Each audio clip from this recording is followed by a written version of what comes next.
Well, Dr. Amadi, Director, Abuja School of Social and Political Thought, joins me in the studio to look at the political power play in the ADC and across other political parties. Glad to have you join me, Dr. Amadi. Thank you for having me. Interesting. Let's begin with the presidential ticket of the ADC party. The conflicts, factions emerging between supporters of Atiku, Obi, and Amechi. What's your overall view? I mean, it's a human organization and people will compete and have, but what's your overall view about what's playing out in the party at this time? Well, I think it's maybe predictable surprise, or not even a surprise. I mean, look, this party, ADC, is, if you like, a gathering of diverse politicians. But primarily, Nigerian politicians have a certain, sameness, okay? Monotony, they're just the same. They're looking for power.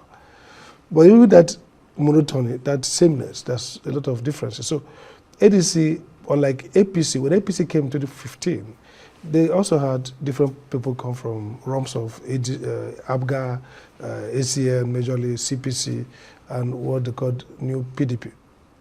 But the difference is that everybody there had one definition, the institutional politicians who wanted power first and primarily. The problem in ADC now is that you have what you call obedience. A group of known politicians before who, under radicalizing crisis of the Nigerian state, in 2023 band themselves together to advocate P2B as a proxy for a more structural, systematic transformation. And so they are coming into this alliance, if you like, with a vehemence, principled vehemence. You may not like their view, right, but principled meaning not good or bad, but essentially deriving from an idea, okay? So they're coming in with that to enter into an alliance where the normal language is deal making and transaction. So they are saying, will be or nothing. Basically saying, we are not here just for power, we have an agenda. Now, I think that it calls for leadership maturity of the ADC leaders to say, look, let's not pretend. Everybody in this coalition has a candidate they would like to have. So nothing wrong in any of them. I mean, talk about unity. Unity does not mean you can't support all the other aspirants. That's not politics. You're going to support the aspirants that you want to see win. But the party's leadership has to be neutral and generate trusts so that each of these elements find sufficient space and accommodation and legitimation in the ADC. So they should tweak their mindset from unity as unanimity, okay, all of us support all candidates, it's not going to happen, to structural accommodation where everybody commits to outcome, but everybody is free to drive their game. That's what I think is missing. So Bolaji's idea of hush down obedience or hush down articulate, whatever they are, so that we don't have people talking about one person or the other, that's not what we look at. But let's go from the US Democratic Party, when Obama was challenging the Clinton family. Clinton was institutional. Obama was driven by, I remember I was Harvard undergraduate, when Obama came with some young boys, say he gave a great speech, they say we want change. The Democratic Party initially scorned them, but when the thing was too much, they accommodated them. In fact, Clinton was winning at a point, Obama became a phenomenon. The super delegates turned back and embraced that movement. So what I expect the ADC is in crisis because their leadership is not cognizant of the dynamics that have changed in politics. What happened to PDP again? These guys may not be good politicians, but they are passionate. They are different because they are not. Nobody's buying them. Nobody's funding them. I mean, some of them are not even in touch with Peter. I talked to some of the obedience for abroad. They said they've never spoken with their principal. To what you said there. Yeah. They may not be politicians, but they are passionate. Absolutely. Now let's talk about that obedience factor. Obi's group, they're being accused of trying to take over the party and promoting Obi or nothing. Bolaji, of course, warns that is divisive. What do you make of the fact that they're trying to, well, according to him, take over the party, and they're saying black or white, and no middle ground? Absolutely. I think it should be troubling to Bolaji and others. Again, these guys can't take over the party. They don't even have, most of the officials in the party are not obedient. In fact, I can guess that maybe only 1%. Bolaji is not obedient, chairman is not obedient, secretary is not obedient, nobody's obedient there. So they can't even take over the party. I think the point is that the ADC would need to run on the momentum that obedience generates. And so they would like them to bracket off Obi and be ADC. This is the quagmire here now. This is the problem. Enter the room, drop your coat, your winter jacket, which is Obi, enter as ADC. But that is because they don't understand the nature of this group. That this is even a group that P2P is not even, unlike typical political groups. It's very fluid and dynamic. Because they're not even, Peter is not the creator of that group. That's a problem. So you see Tinubu's supporters. Maybe he has helped them politically, put them in position, service, quote unquote, call meetings. Okay, Obi did not particularly... He didn't create the... That's the problem, is that this is a phenomenon that found Obi as his symbolism and vehicle. So if you think they will behave like typical politicians, they come to the room, drop off, look for deals, it's not going to happen. So it's your advantage to now say, okay, we have these strange guys who are powerful, who we need to win election. Get them in, but let them sign on, okay? So Obi or nothing, that's fine. But there's a process to elect the delegates. Keep your eye on the process. Keep your eye on the party structure. In fact, that Obi or nothing gingers, you see, these guys are used to tiptoeing politics, low energy politics. A crack deal at the back door, meetings. But these guys are coming with turbulence as politics. You know, rhetorical turbulence. They are coming with arguments. They are coming with declarations, Obi or nothing. That's not a threat. Political, because you need that they energy. Have a focus. They're supporting. They saw something, and you need the energy. So you need energy. As long as they're not breaching your rules, as long as they're going to follow your rules, if it will be a message, that's fine. How do you harness that energy? Exactly. Harmonize it for your success or to help your party. Now let's talk about the zoning. I mean, we're breaking down the disputes. Zoning disputes. Yeah. Obi wants presidential ticket zoned to the south.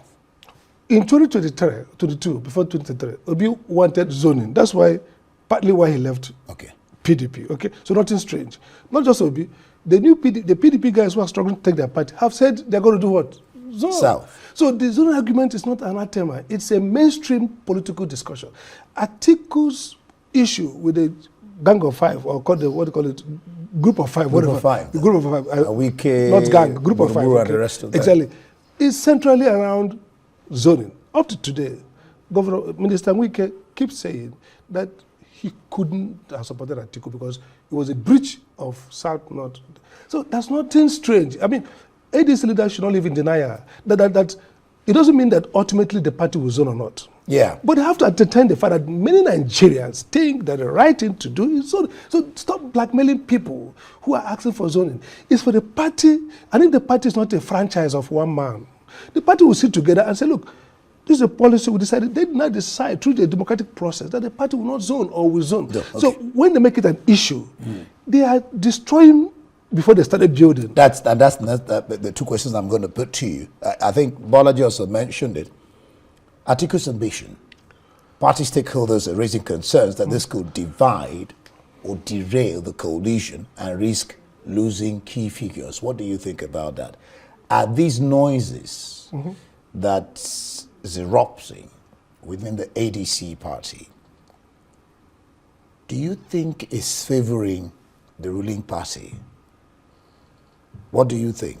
I think it favors the ruling party. Let me start with it does, because the ruling party is the party you need to provide alternative to. And again, I heard some diplomats, say, but what are we choosing between what and what? The assumption that economy is failing is not enough to drive out Tinubu, because they can flip the narrative and say, okay, half a dozen and empty, half a dozen full, okay? We've made some movement from inflation of X to X minus 2.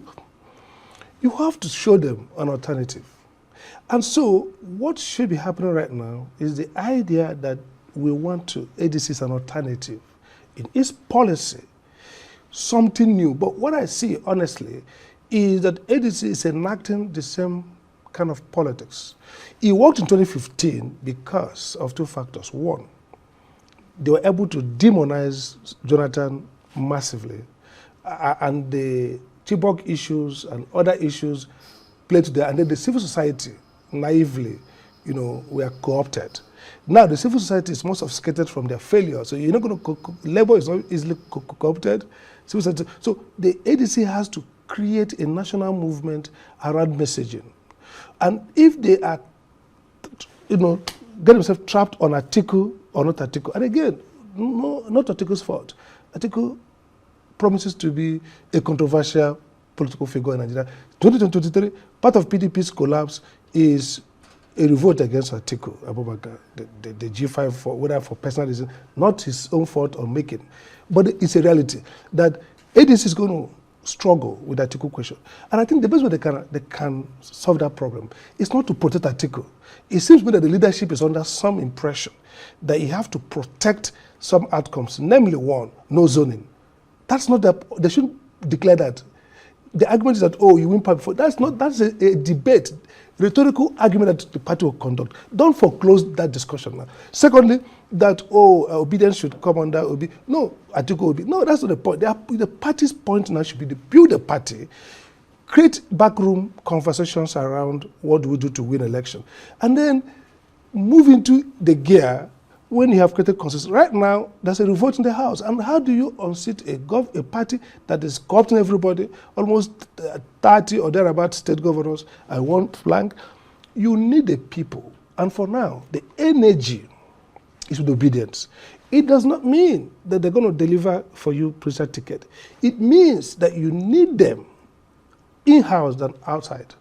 And I think the strategic calculation at this early time to create a sense of fait accompli on the presidential ticket is a false one. And someone like Bola, who is strategically smart, should know that speaking against the obedience and calling them names is not profitable at all. I mean, what do you gain? Subtraction is not politics. Addition is politics. So even if the obedience say Obi or nothing, and they're in-house, and they are part of building the party, then when you get to the stage when Obi makes it or doesn't make it, then you see the consequence. But at this point, Obi or nothing is actually a mobilizing voice. If they keep saying it, and all the Obi supporters, lovers, come in the house, that's good for you. So don't start hushing them down. Because you've practically answered my question, the last one. But let me ask you this, the last one on what should they be doing. I think in what they should be doing now is, and I do it, David Mark is a very strategic, disciplined leader. And I think they are building the structure. You can see that they're setting up their committees, different committees. They are making outreach. In fact, it needs to be joined. If Kwakwanso joined, you see a boss. Obi came with a big bang. Kwakwanso, if he does join, will come with a big bang. So they need all those momentum and ride it, deepen the structure of the party, work as they're working, but forget this rhetoric. Don't be really obsessed with protecting anybody. Don't protect Obi, don't protect Atiku. That's not their job. Even if you are Atiku's spokesperson or lover, at this point as National Public Secretary, you should be disciplined, not to be seen as being provoked. Pandering to one side being or any side. Yes, don't be provoked by obedience. They're going to be obedience who are going to be nasty and take it too much. It doesn't matter. Stay focused, knowing that Peter, Atiku, Erufai, everybody, it's important to build the coalition. And you can't take away the obedience from Obi. Like I said, Obi can't even take obedience away from himself. Okay, just briefly. Yusuf, the governor of Kano State, is moving to APC. Kwankwaso, what's your thinking on that and the politics of Kano State, and where does that leave Kwankwaso, and what are his chances anyway, or probably? I think Festus Keyamo tried his tweet today to say Kwankwaso is in the quandary. He can't go left. He can't. If his bigger project is national politics, whether he joins PDP, APC, even going to APC now, it looks like a second grade, the space is occupied. I think Kwankwaso is definitely the owner of Kano politics. I mean, Yusuf as a governor would get something, you know. So if there's election today and Kwankwaso pushes a candidate, I think Kwankwaso may win, the Kwankwaso candidate may win, but a governor, seated governor who is on the other party takes a lot away. So, but then there is the issue of some people are crying out for, is it the Senate? The Deputy Senate President to be Barrow. governor. So the category is unfolding. So we might see it's really the campaign. We might see if the Deputy Senate President, who feels strongly that he should be the candidate and win that election, he has some strong support.